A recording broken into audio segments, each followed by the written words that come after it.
pessoal. Então, depois de todo esse trabalho com a lista de exercícios e a nossa prova 2, a gente dá início à 15ª aula de Mecânica dos Fluidos, em que nós vamos passar ainda trabalhando as equações da cinemática dos fluidos, mas hoje nós vamos falar sobre a equação de energia. E antes de falar da equação de energia, nós vamos deduzir a equação de Bernoulli a partir do teorema de Reynolds aplicado à quantidade de movimento. A gente continua com a equação da quantidade de movimento. É, então nós vamos fazer o seguinte, olha. Vamos supor que nós temos aqui um tubo de corrente, tá? Então eu tenho escoamento nessa direção. Na seção um eu vou ter aqui, na seção um eu tenho uma velocidade v e uma área a, ok? Na seção 2 eu tenho uma velocidade v mais dv e uma área a mais dA, tá? Esse tubo de corrente ele mede um comprimento aqui ds, ok? E aí nós vamos aplicar as equações que nós já conhecemos, conservação de massa e quantidade de movimento nesse tubo de corrente, tá bem? Nós extraímos aí um pedacinho do tubo de corrente para fazer essa análise, por isso que ele tem um comprimento infinitesimal ds. Vamos fazer algumas hipóteses que vão nos ajudar aqui, olha. Se eu falo que o escoamento é permanente e uniforme na seção,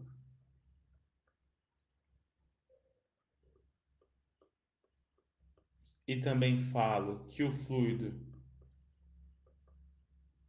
é incompressível, nós podemos aplicar a equação da continuidade, né? Então isso nos leva à continuidade. O que isso quer dizer? Quer dizer que V vezes A é igual a V mais dV, que multiplica A mais dA. Lembrando que para chegar nisso, nós vamos fazer o seguinte, olha, nós vamos definir como volume de controle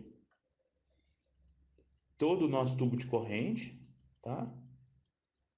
Então, pegando aqui a seção um e a seção 2, essa é a nossa seção um, essa é a nossa seção 2, tá bem? Fizemos essas hipóteses, e aí, se você não se lembra como a gente sai do teorema de Reynolds aplicado à massa, né, a equação de conservação de massa, para chegar à equação da continuidade, volte lá na aula 12, se eu não me engano, ou 13, que é onde a gente faz essa dedução. Mas basicamente o que eu estou falando é que a vazão que entra tem que ser igual à vazão que sai. E nós definimos vazão como esse produto V vezes A, tá bem? Então aqui eu posso escrever o seguinte, olha, que V vezes A vai ser igual a V vezes A mais A dV, certo? Mais V dA mais dV dA. Olha, esse primeiro termo aqui da esquerda se cancela com esse termo daqui, tá? E aqui nós temos um produto de infinitesimais. A gente vai desconsiderar esses produtos de segunda ordem na nossa dedução. Então, o que a gente chega aqui é que a VdA é igual a dV. Veja, dV sem esse cortinho, né, que é de velocidade. Veja que nós estamos falando em acréscimos, né? Ou seja, eu saio desse ponto e tenho um acréscimo de velocidade dV para chegar nesse outro ponto. E a mesma coisa com essas hipóteses, nós conseguimos chegar nessa primeira relação, tá? A segunda relação, a segunda equação que nós vamos aplicar é a de quantidade de movimento, tá? Sob essas hipóteses aqui, a quantidade de movimento pode ser escrita como, deixa eu escrever aqui, né? Quantidade de movimento. E a gente já sabe que a equação de quantidade de movimento, dada essas hipóteses, pode ser escrita como a somatória de forças no volume no sistema vai ser igual a ρ somatório de V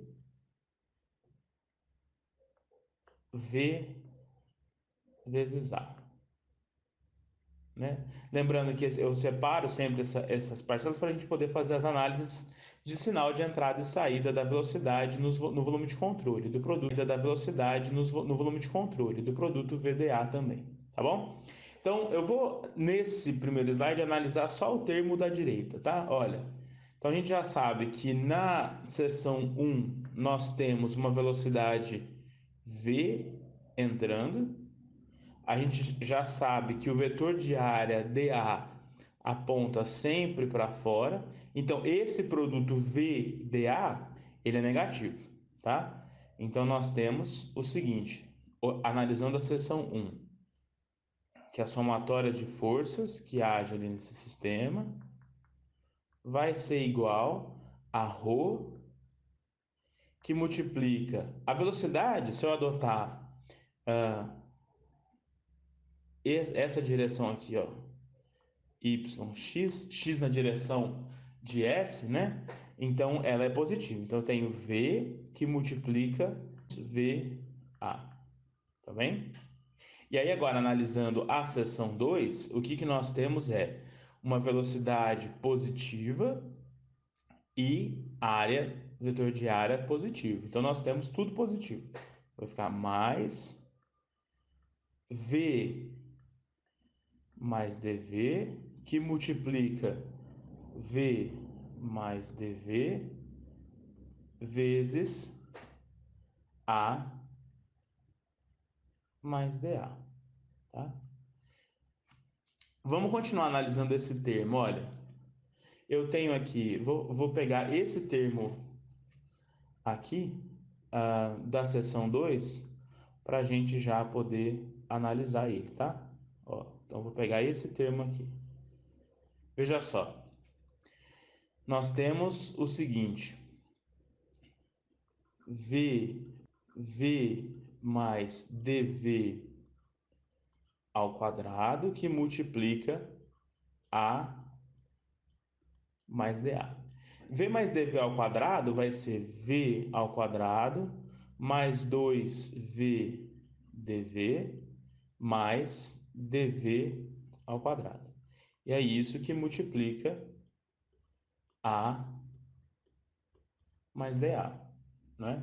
Então aqui nós temos o seguinte, olha, eu tenho V quadrado A mais 2V dV, perdão, que deixa eu arrumar, só para a gente não se confundir. Então, eu tenho 2V dV vezes A, então 2V dV vezes A, mais dV ao quadrado vezes A, mais V ao quadrado dA, mais 2V dV dA mais dV ao quadrado dA.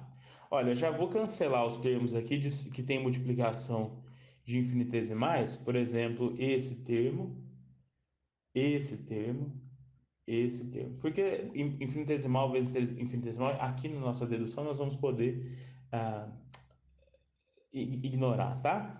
Então vejam só, sobra o seguinte, que V, esse produto ali vai ser V ao quadrado vezes A, mais 2V dV vezes A, mais V ao quadrado dA.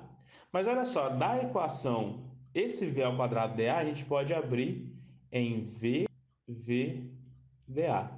E a gente viu aqui, olha, que VDA é menos ADV. Então aqui a gente pode escrever o seguinte, olha, isso aqui essa parcela aqui é menos a dv. Então, fazendo essas substituições, nós vamos ter o seguinte, olha, v ao quadrado a mais 2v dv vezes a menos v dv vezes a. Ou seja, esse produto aqui, v mais dv ao quadrado vezes a mais dA, se resume a v ao quadrado a mais v dv a. Ok? Aí eu vou continuar nossa equação aqui. Então eu tenho o seguinte, que a somatória de forças do sistema é igual a ρ, que multiplica menos v ao quadrado a mais v ao quadrado a mais v dv a. Tá bem? Olha só, esses dois termos aqui que também já pode cancelar, né? Então, o que sobra é que a somatória de forças no sistema é igual a ρ v dv vezes a. Ok? Agora, quais são essas forças que agem no meu sistema? Vamos olhar aqui o nosso o nosso sistema ali, nosso tubo de corrente. Eu vou apagar essas coisas que estão agora já sobrando, né? Só para facilitar a nossa visualização. Então, olha, eu tenho, obviamente, o peso desse, desse, desse tubo de corrente, então eu vou chamar de dW. Como a gente extraiu esse tubo de corrente para fazer a análise, eu vou ter as pressões que aparecem aqui na entrada do meu tubo de corrente. Então, tem uma distribuição de pressões aqui, P. E aqui eu tenho, no sentido contrário, P mais delta P, ou seja, a pressão que eu tinha aqui, mais a variação da pressão ao longo do tubo de corrente. Então, aqui eu tenho P mais dP, ok? E tenho as forças viscosas, né, de atrito desse tubo. Agora, aqui nós vamos fazer uma outra consideração, tá? Nós vamos considerar que o fluido é um fluido ideal. Se o fluido é igual a zero, então a gente vai ignorar a tensão viscosa ao longo do tubo de corrente, tá bom? Então, o que que nós temos aqui? Olha, como somatório, como forças que agem no sistema, nós temos a força de pressão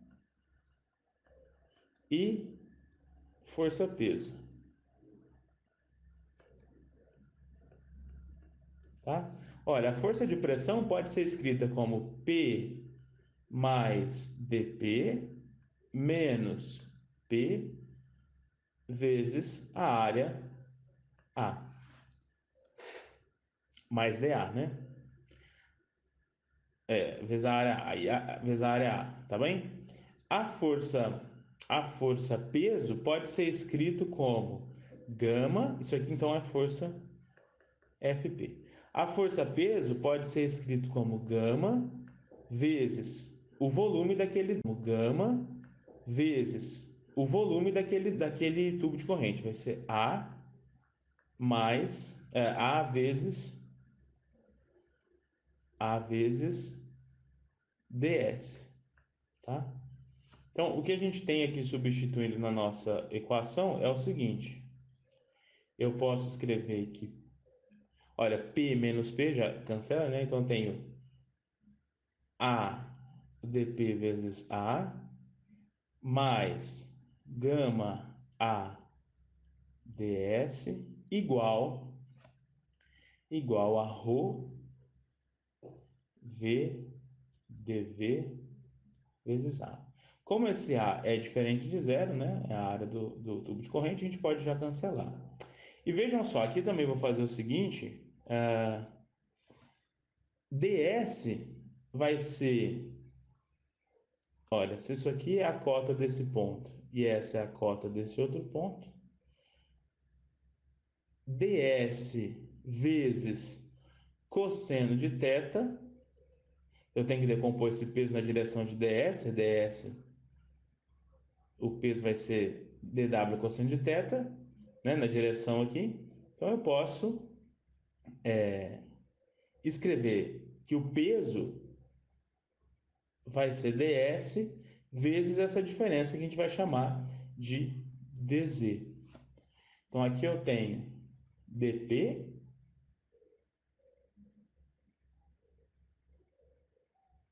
veja, dp está no sentido negativo. O peso também, né? Então vai ser menos gama vezes dz menos rho v dv igual a... Se a gente fizer a integral do ponto 1 ao ponto 2, o que nós vamos ter é o seguinte, olha, que P1 menos P2 mais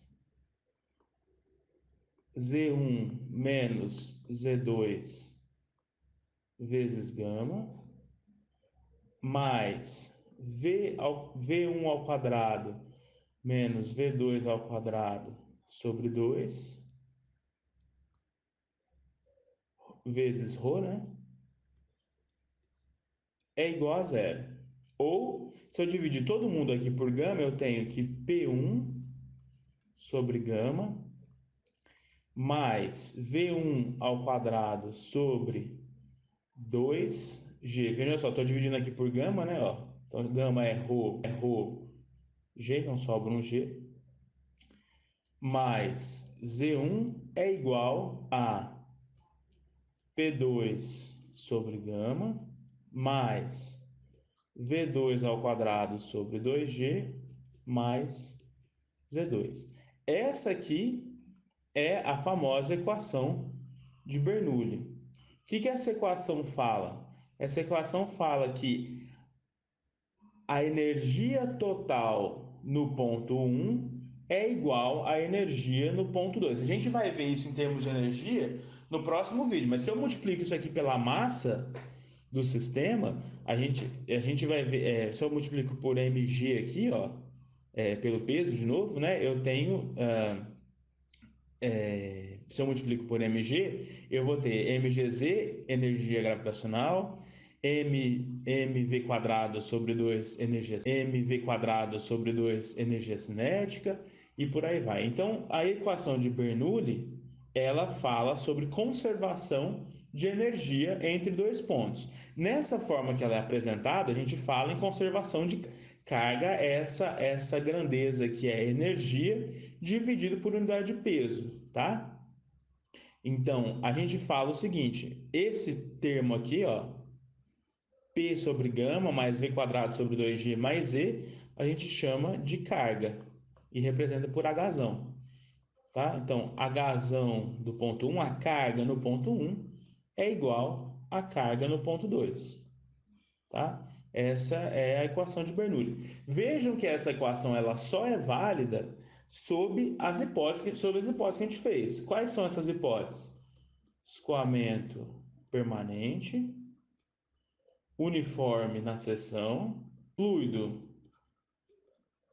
incompressível e ideal, ou seja, um fluido que não tem atrito, não tem viscosidade, tá? Se um fluido tiver viscosidade, a gente vai ver mais para frente, isso não vai ser válido dessa forma, vai ter que ter um parâmetro de adição aí nessa relação H1 menos H2, não vai ser igual a zero, tá? Mas o mais importante nesse vídeo aqui é a gente ter exatamente essa noção de que, dada essas hipóteses, escoamento permanente, uniforme na seção, fluido incompressível e ideal, eu posso dizer que a carga essa grandeza P sobre gama mais V1 ao quadrado sobre 2G mais Z, é constante. Ou seja, para qualquer seção que você pegar, ela vai ser constante. Depois a gente vai fazer alguns exercícios sobre isso aqui, tá bem? No próximo vídeo, nós vamos ver a equação mais geral de energia. Nós vamos aplicar o teorema de Reynolds para a energia. E nós vamos ver que, feita essas hipóteses que nós temos aqui, nós vamos chegar no mesmo equacionamento, ou alguma coisa muito parecida com isso, tá bom? Então, até o próximo vídeo.